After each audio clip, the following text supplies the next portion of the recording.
इस आपके मिलाए हुए नंबर से फिल वक्त राब्ता मुमकिन नहीं, बराए मेहरबानी कुछ देर बाद कोशिश कीजिए, शुक्रिया। The number you have dialed is not responding at the moment. Please try again later.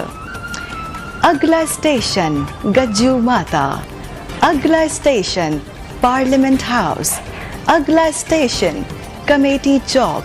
जेब कतरों से होशियार रहिए, अपने अपने सामान की खुद हिफाजत कीजिए, शुक्रिया। बाकमाल लोग, लाजवाब service, welcome to PIA। PIA में खुश आमदीद। तमाम मुअज़्ज़ज़ मुसाफिरों से गुजारिश की जाती है कि अपनी नशिस्तों पर बैठ जाइए और अपने सीट बेल्ट बांध लीजिए।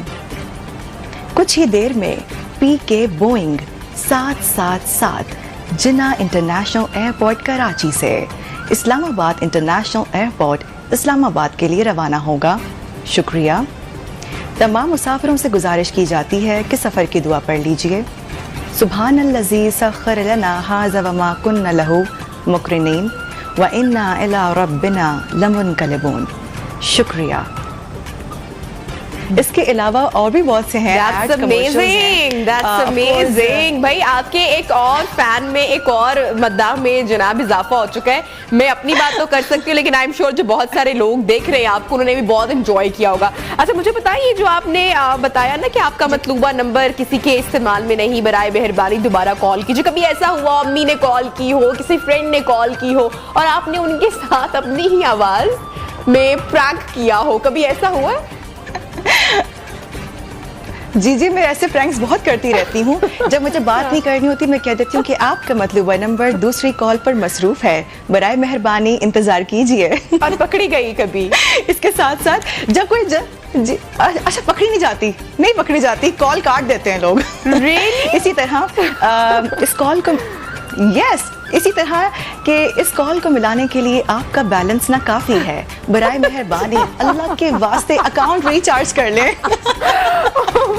कुछ लोगों को कहना पड़ता है अल्लाह के वास्ते, वो बेचारे जाकर ना जाने कितनी वो रिचार्ज करते होंगे फिर कॉल करते होंगे। ओके तो सबसे मजे का प्रैंक या किसी को तंग किया हो, कोई इंसिडेंट याद आ रहा हो, शेयर करना चाहो?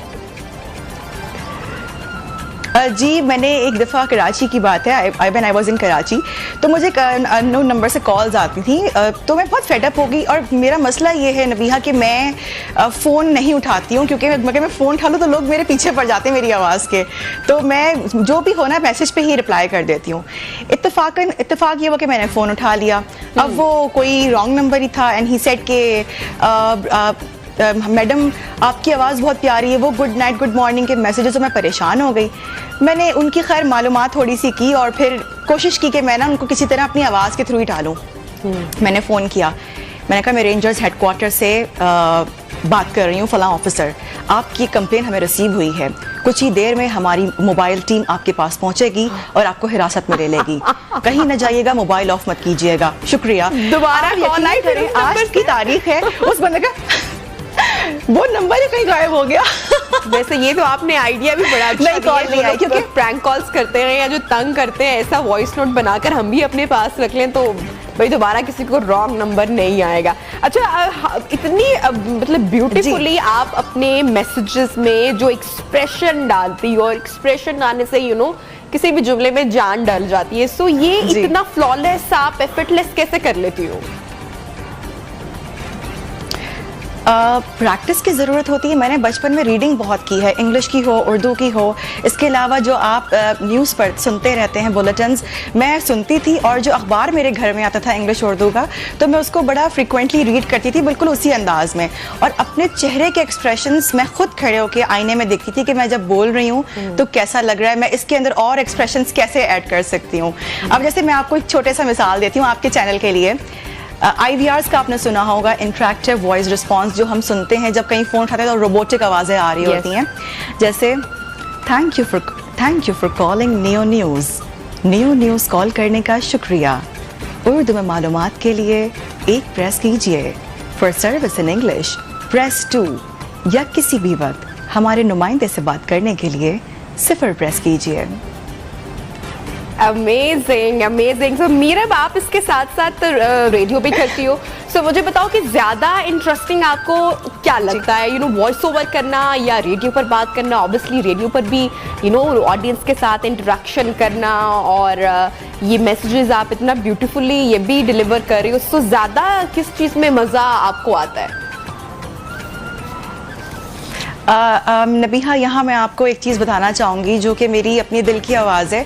वॉइस ओवर वो है जो एक समझ लें कि मेरे रिस्क का ज़रिया भी है, लेकिन जो रेडियो है उसके साथ मेरी एक अलग उनसियत है, मेरी एक अलग जो है पहचान है वहाँ पे, बिल्कुल। और वहाँ पे मेरा एक बहुत बड़ा लिसनर बैंक है, सिर्फ पाकिस्तान और इस्लामाबाद में नहीं बल्कि पाकिस्तान से बाहर भी।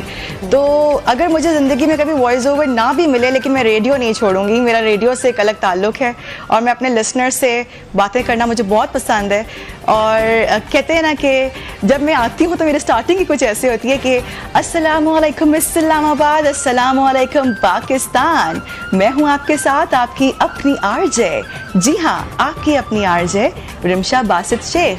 बातें तो चलती रहेंगी, अलबत्ता वक्त ज़रूर ख़त्म हो जाएगा, लेकिन कोई बात नहीं, हम वक्त भी ख़त्म नहीं होने देंगे और बातें भी करते रहेंगे। That's amazing, that's amazing। Rimsha, वो कब आपको फर्स्ट टाइम रियलाइज हुआ था इन योर लाइफ कि आपकी इतनी खूबसूरत आवाज़ है? और कॉम्प्लीमेंट्स तो आई एम श्योर आपको मिलते होंगे, तो बचपन से ही आप इतना खूबसूरत बोलती थी, आपकी प्रोनाउंसिएशन, तलफ़ुज़, आवाज़, या फिर बड़े होने के साथ यू वर्कड ऑन इट? ये बात मैं ज़रूर जानना चाहूँगी। जी मैं आपको यहाँ बता दूँ, मेरी स्कूलिंग मेरा कॉलेज, मेरी यूनिवर्सिटी सब कराची की है। और मेरा ताल्लुक़ जिस ख़ानदान से है अल्हम्दुलिल्लाह सब बहुत मीठा बोलते हैं, स्पेशली मेरी अम्मी।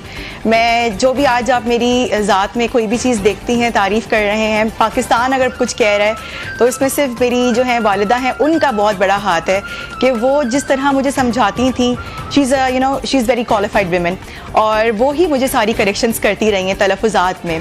और जहाँ तक बोलने की बात है तो अल्हम्दुलिल्लाह मैं बचपन से ही ऐसी बात करती हूँ, और जिस तरह मैं टीवी पे बात कर रही हूँ, मैं इसी तरह रेडियो पे भी होती हूँ और मैं इसी तरह अपने घर में भी होती हूँ। Like I used to talk like this. Ramsha, मुझे ये बताएं, आर यू फ्रॉम पंजाब? आपने बताया आपकी स्कूलिंग कराची से, तो वैसे आप पंजाबी हैं, शुरू से आप इस्लामाबाद रहे? नहीं, मेरी पैदाइश, मेरा ब्रॉटअप सारा कराची का है। और वहीं पे मैं पैदा हुई, वहीं पली बड़ी, वहीं पे मैंने अपनी तालीम हासिल की, और अब से तकरीबन 4 साल पहले मैं इस्लामाबाद शिफ्ट हो गई। अच्छा, तो आप पंजाबी तो अंडरस्टैंड करती होंगी? जी पंजाबी अंडरस्टैंड करती हूँ। आई थिंक आप गेस कर रही हैं मैं आपको क्या कहाँ लेकर आ रही हूँ। मैं बिल्कुल आपको इसी ट्रैक पर लेकर आ रही हूँ। मैंने आपकी इतनी प्यारी आवाज़ है, मैं पंजाबी में कुछ सुने बगैर मैं तो ये सेगमेंट वाइंड अप ही नहीं करूँगी। चले मैं आपको सुनाती हूँ। क्योंकि पता है मजे की बात क्या है, उसकी रीजन क्या है? उसकी रीजन ये कि हम पंजाबी जरा थोड़े से लाउड होते हैं और हम बड़ा नफासत से, बड़े प्यार से बोल रहे होते हैं, लेकिन जब अम्मा को या घर में किसी को गुस्सा चढ़ता है ना, तो फौरन वो जब पंजाबी की एक टोन आती है ना, आई एम श्योर कि वो हमारे सारे यहाँ पे देखने वाले लोग अंडरस्टैंड करेंगे कि वो बड़ी मीठी और बड़े मजे की होती है। तो मैं आपकी इतनी प्यारी आवाज में पंजाबी का एक जुमला जरूर सुनना चाहूंगी। ज़रूर। अक्सर आपको पता है अम्मियाँ जो होती हैं उनके सामने आपके कोई एक्शंस नहीं चल रहे होते, आप कुछ भी कर लें, हम दुनिया के लिए हीरो हीरोइन होंगे, बट अपने पेरेंट्स के सामने और अपनी अम्मा के सामने तो बिल्कुल नहीं होते। तो मेरी अम्मी अक्सर जब मुझे डांट रही होती है, मैं कहती हूँ अम्मी एक कितने में सोड़ियाँ उतो नखरा भी कोई नहीं। तो अम्मा आगे से क्या कहती है? अम्मी कहती है चुप करो। तो उनका फिर गुस्सा भाग जाता है मेरे सामने।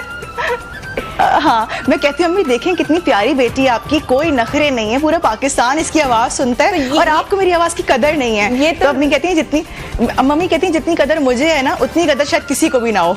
ये तो बात है, ये तो बात है। ये तो अम्मी के गुस्से की आपने बात की ना, कि आप आगे से ये कहते हैं जब आपको गुस्सा आता है फिर टोन चेंज होती है, फिर थोड़ा सा वो ये जितना मीठी मीठी आवाज़ है, ये गुस्से में कैसे होती है? मैं आपको आज यहाँ पे चलें एक राज की बात ये बता दूं, मुझे बहुत कम गुस्सा आता है, मुझे मेरे नेचर गुस्से वाली बिल्कुल